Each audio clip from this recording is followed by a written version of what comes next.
টানা ৪০ দিনের ছুটি শেষে এপ্রিল থেকে রাজধানীর মতিঝিল সরকারি বালক উচ্চ বিদ্যালয়ে ক্লাস শুরুর কথা থাকলেও এই প্রতিষ্ঠানটি এসএসসি পরীক্ষা কেন্দ্র হওয়ায় আবারও প্রায় ১.৫ মাসের বন্ধের কবলে। এতে করে শিক্ষার্থীরা ক্লাসের দেখা পাচ্ছে না টানা প্রায় ৩ মাস।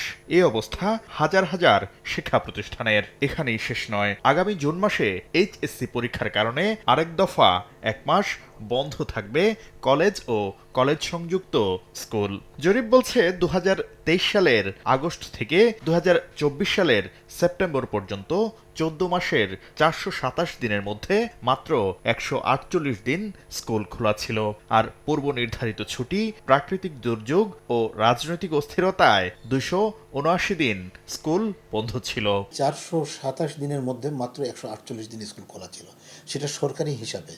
বাট বাস্তবে আরো কম খোলা ছিল। তারা স্কুলে যায় না, বিভিন্ন অপকর্মের সাথে যুক্ত হয়ে। শুক্র ও শনিবার সহ বন্ধের দিনগুলোতে পাবলিক পরীক্ষা নেওয়া হলে মাসের পর মাস শিক্ষা প্রতিষ্ঠান বন্ধ রাখার সংস্কৃতি থেকে অনেকটাই নিষ্কৃতি পাওয়া সম্ভব বলছেন শিক্ষা বিশেষজ্ঞরা। তবে ক্লাস বন্ধ থাকায় যে ঘাটতি হচ্ছে তা পুষিয়ে নিতে অনলাইনেও শিক্ষা কার্যক্রম জোরদারের পরিকল্পনা করছে মাধ্যমিক ও উচ্চশিক্ষা অধিদপ্তর। আমরা আরো জোরদার করব।